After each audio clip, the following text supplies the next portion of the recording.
Asalaamu calaykum waraxmatullaahi wabarakaatu. Kusoo dhawaada macadka tababaradii tiknoolajiyadda ee Bund. Magacaygu waa Abuubakar Naasir Cali. Waxaan bilaabeynaa koorsadeennii Microsoft Excel 2010.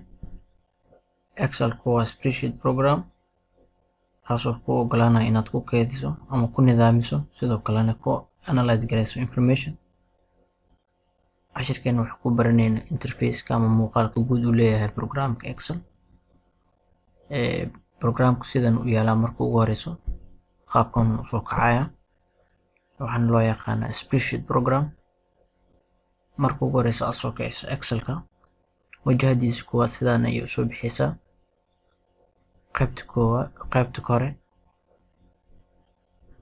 qaybta kore waxaa loo yaqaanaa title bar. halkan waxaa ka muuqanayo Excelka dokumentiga magaciisa iyo sidoo kale programka. qaybtan bidix waxaa loo yaqaanaa quick access toolbar.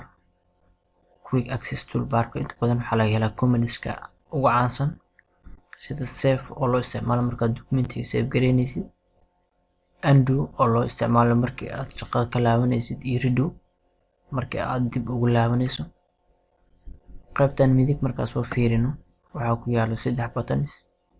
halkan waxaa loo yaqaanaa minimize oo loo isticmaalo markii programka qaybta hoose taskbar-ka loo dejinayo, maximize ama restore oo loo isticmaalo markii shaashada la weyneynayo, iyo close oo loo isticmaalo markii la xirayo dokumentiga dhan.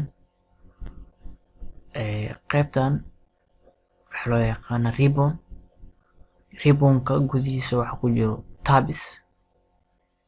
inta badan markaan fiirino file tab, home, insert tab, page layout, formulas, data, review iyo view.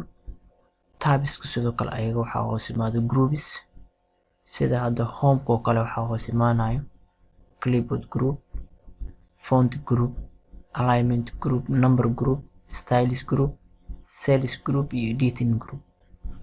groupeska gudahooda waxaa ku jiro commands, sida hadda clipboard group oo kale gudihiisa waxaa ku jiro cut, copy command, format iyo paste. intaas markaa kusoo gudubno qaybta hoose markaa usoo degno, qaybtan waxaa loo yaqaanaa namebox. namebox inta badan waxaa loogu soo bandhigaa godka cell name-ka ama godka magaciisa. sidoo kale halkan waxaa loo yaqaanaa formula bar. formula barka waa halka xogta ama daatada laga geliyo cellka. sidoo kale dokumentiga Excelka waxaa loo yaqaanaa workbook. workbook gudihiisa inta badan by default marka ugu horeysa lasoo kiciyo wuxuu ka kooban yahay 3 sheet. halkan waxaa loo yaqaanaa sheets. sheetska waxay ka kooban yihiin columns iyo rows. columnska waxay leeyihiin column heading oo waxaa ku garanaysaa alphabetical order A, B, C. markii sidaan uu yahay columnka ama jooga waxaa ku garanaysaa ABCdaas. qaybtan waxaa loo yaqaanaa rows. rowgana waxaa ku garanaysaa 1, 2, 3. row heading loo yaqaano. rowga iyo columnka meesha iska jarayaan waxaa loo yaqaanaa cell.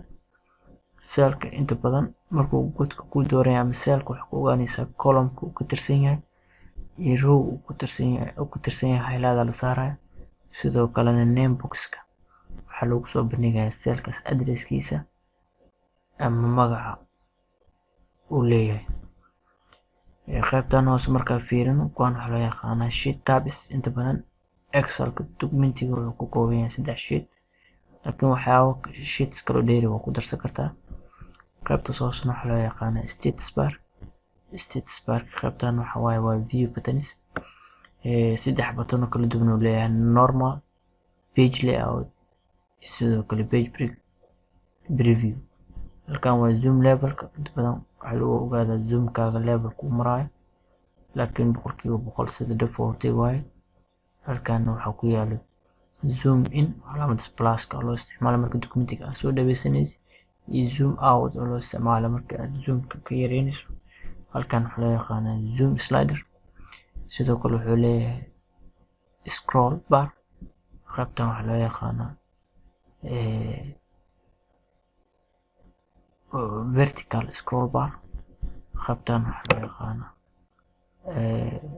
horizontal scroll bar waxa loo isticmaalo documentiga qaybta kor in loo wado ama hoos loo wado sidoo kale waxyaabaha dheeriga waxaa ka mid ah backstage view inta badan 2010 Excel markii file aad ku dhufato daaqadan ku soo bixisa waxa loo yaqaanaa backstage view hadii u baahan tahay inaad kala wadan isla file-kii ama home tab isaga dhigi kartaa backstage view ku xirmaya cashirkeeni koowaad barashada Microsoft Excel 2010 halkan ayaa ku soo gabagabeynayna. Wassalaamu calaykum waraxmatullaahi wabarakaatuh.